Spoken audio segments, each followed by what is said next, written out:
Half Beach is a small place. My friends will find you. As far back as I can remember, I've always loved video games.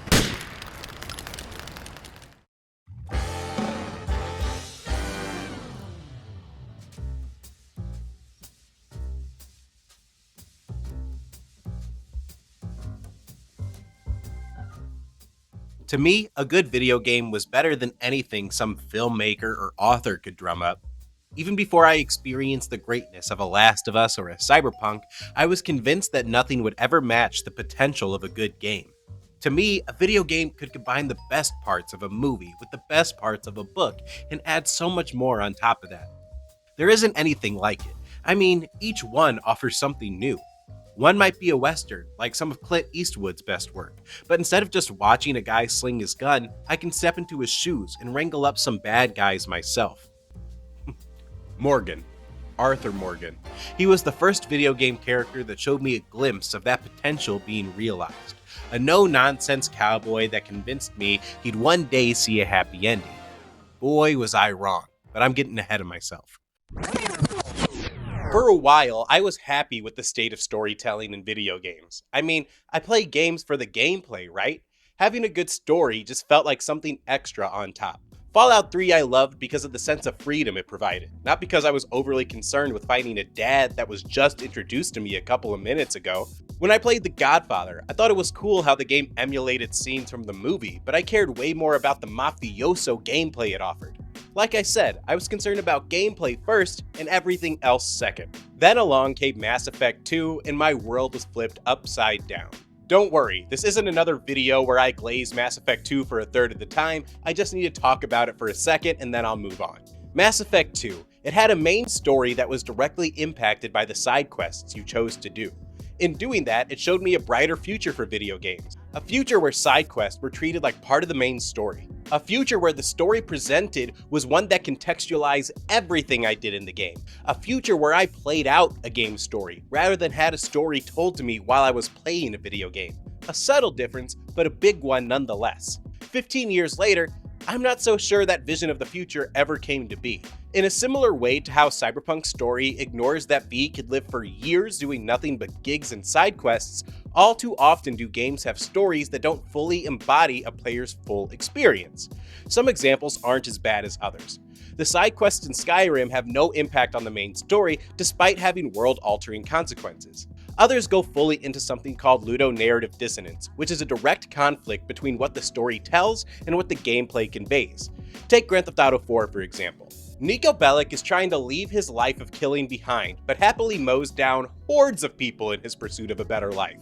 Textbook ludonarrative dissonance. The time dilemma, ludonarrative dissonance, these are both dramatic examples of something more subtle that I'm trying to describe. Whether the infractions are small or large, you're left with the same end result. A game where the gameplay feels completely isolated from the story it's trying to tell. It's almost like you get two completely different experiences in what you play versus what you watch. They may not contradict each other like they do with the time dilemma and ludonarrative dissonance, but they still leave you with an experience that isn't as complete as it could be, and I think that issue boils down to one culprit: the main quest. It's outdated. The time has come that we examine where it fits in the future of storytelling and gaming.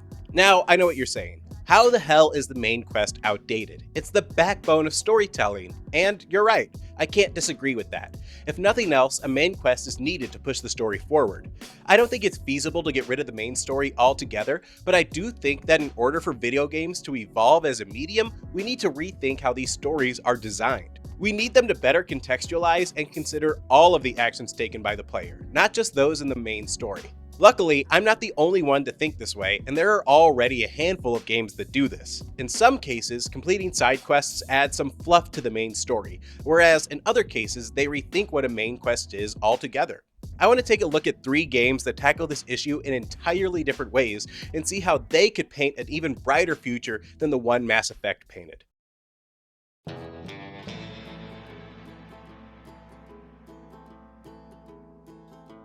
Red Dead Redemption 2. What can I say about this game that hasn't been said already? Would I even be a YouTuber if I didn't dedicate at least part of a video essay to this game? It's one of the most loved games of the last decade. Most people would tell you that Red Dead Redemption 2 is the greatest story ever told in a video game.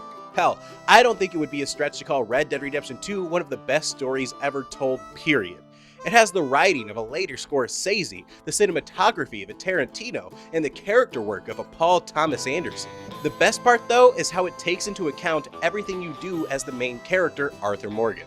To the untrained eye, you might think that the story here is completely siloed from the gameplay, but you'd be completely wrong. It's small, it's subtle, but through the inclusion of the honor system, the game finds a way to contextualize all of Arthur's journey. The world of Red Dead Redemption 2 is full of things to do. Be it camping, drinking, house robbing, hunting, or something else that tickles your fancy, there is always fun to be had and sights to be seen. In most games, this side content is there just to waste your time, but in Red Dead Redemption 2, these acts help paint a picture of who your Arthur is. That's because with every action Arthur takes, his sense of honor either increases or decreases, changing the story in a myriad of subtle ways. Does your Arthur spend his time robbing, cheating, and stealing? Does he pick a fight with anyone who so much as looks at him the wrong way? Does he look at people the wrong way in hopes that they'll pick a fight with him? If you spend your time as a lowly ne'er-do-well, Arthur will reflect that in cutscenes. He'll be more cynical, bitter, angry, twisted. He turns into a sad sack of a man, truly. On the other hand, if you spend your time greeting people, helping people, protecting the innocent, then what happens? Arthur's honor increases, and so too does his perception of himself. He goes from being a sad little man to one trying to make the best of a bad situation. This is no better exemplified than in the mission, The Fine Art of Conversation. In this mission, a sick Arthur Morgan encounters a shaken Reverend Swanson, who is determined to run away and leave the Vanderlyn gang behind. With his sickness getting worse by the day, Arthur doesn't use this time to try and convince Swanson to stay. He instead sees this as an opportunity to confide in a man of the cloth about his fear of the inevitable end. I'm worried my path is coming to an end, Mr. Swanson. If Arthur lived his life as an honorable man, then Reverend Swanson uses this opportunity to highlight the beauty and good he sees in the man before him. You lived your life like a man, Arthur, and you turned into a good man. If we were all like you, things might have turned out differently.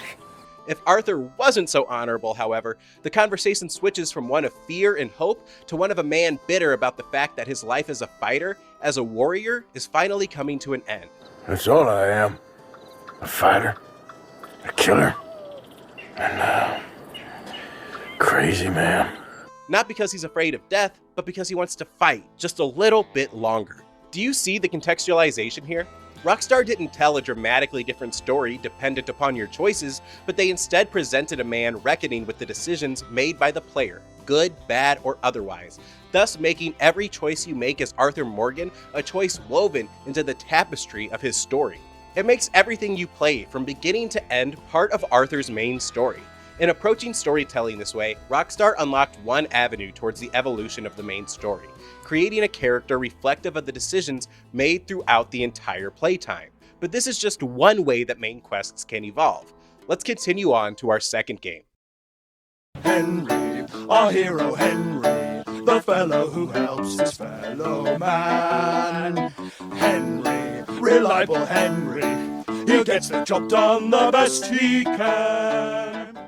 Kingdom Come Deliverance 2 is my favorite game since Red Dead Redemption 2, so it just makes sense that I'd follow up Red Dead Redemption 2 with Kingdom Come Deliverance 2. In many ways, KCD 2 feels like a spiritual successor to RDR 2. You have a historically accurate setting in Bohemia, recreated with painstaking detail. You have a realistic, grounded, life sim-esque gameplay that admittedly isn't for everyone. You have a myriad of choices to make, all which paint a different picture of who the main character is. And you have a story that takes into account a player's full journey, but how Kingdom Come Deliverance 2 does this is far different from how Red Dead Redemption 2 does this. Now, KCD 2 differs from Red Dead Redemption 2 in that it's an RPG rather than an action-adventure game. So what we get here is a myriad of dialogue choices for Henry, meaning the player can paint a different picture of who Henry is in every conversation. It gives the player a high level of agency, but it doesn't exactly contextualize the actions you take outside of the main story. As a matter of fact, it's the dialogue of others that contextualizes those actions and paints a different picture of who Henry is and what he's done. For proof of this, we need look no further than the famous wedding mission. For those who don't know, the first big dilemma introduced to the player is the need to get an invitation for an upcoming wedding between some local nobles.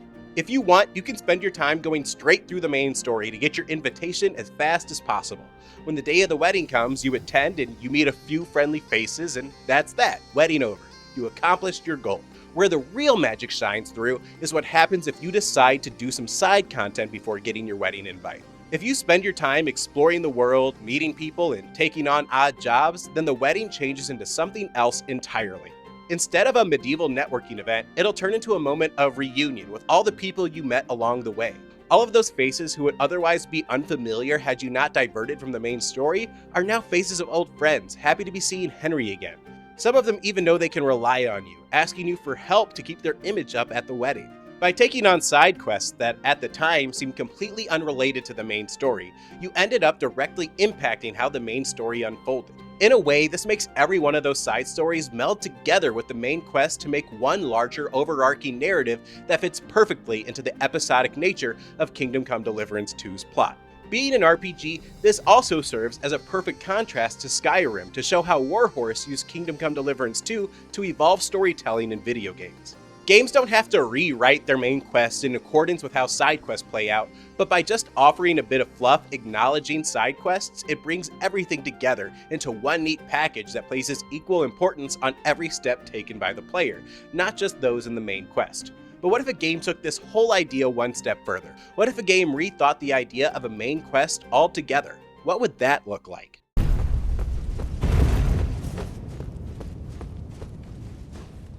Elden Ring is a masterpiece of a game. That's something on which we all can agree. The visuals, the character customization, the build variety, the combat. For the most part, we can agree that Elden Ring knocks it out of the park. There is one area of Elden Ring that comes with a bit of controversy, and that's... Difficulty options? No. A pause button? No. Is it the invasion? Will you please just let me finish? One area that gets everyone in a frenzy is Elden Ring's narrative. Now, I won't sit here and act like Elden Ring is an absolute masterclass at storytelling. I have a lot of issues with the way the story is conveyed. The actual lore of the world is convoluted and hard to follow. The way you intake that lore is cumbersome and can sometimes feel non-existent. Character motivations can feel absent entirely. And yet, Elden Ring managed to craft one of the most memorable stories I've ever experienced in a video game, and that's largely due to the absence of a story. Stick with me here. In Elden Ring, the closest thing you have to a main quest are the Sites of Grace offering you a path towards the final boss. Other than the boss fight introductions, there aren't many cutscenes. You're never bogged down with loads of dialogue. The world is your own, your progression is your own, and in a way, the story becomes your own. We can argue until the cows come home about what's canon or not in the larger narrative of Elden Ring, but there is no argument about what's canon to the main character. With the absence of a main narrative, what remains is the story of the actions you took and the order in which you took them. The story of Elden Ring is unique to everyone who plays it. It's a story of you becoming the Elden Lord and the steps you took to become it. There may be a bit of a void where the game's story usually is, but what you're left with is a cohesive gameplay experience without anything to ever contradict it. There's never a risk that something could break your suspension of disbelief. There's just you, the lands between, and your journey across it. It somehow feels like both a flawed and flawless evolution of the main quest, and it got there by simply cutting it out. It may not be perfect, but I think Elden Ring's approach to storytelling helps us picture a world in which games are designed with a player's full experience in mind. So too do Red Dead Redemption 2 and Kingdom Come Deliverance 2, each in their own way. The future of the main quest may not be to get rid of it entirely. It may be rethinking character progression, or the main character's relationship with the world around them, or something else entirely. Truthfully, I don't know what the ideal structure of a main quest should be, but I do know that for video games to evolve, main quests have to paint a picture of a player's full experience. It's through this comprehensive storytelling that video games can set themselves not just apart from, but a step above both film and books. I can only hope that games like these can inspire developers like Bethesda to see the potential in a fully realized, contextualized gaming experience and how it can result in something much more fulfilling for their players. Until that day comes, I'm Dante, and content like mine wouldn't be possible without viewers like you. Thank you.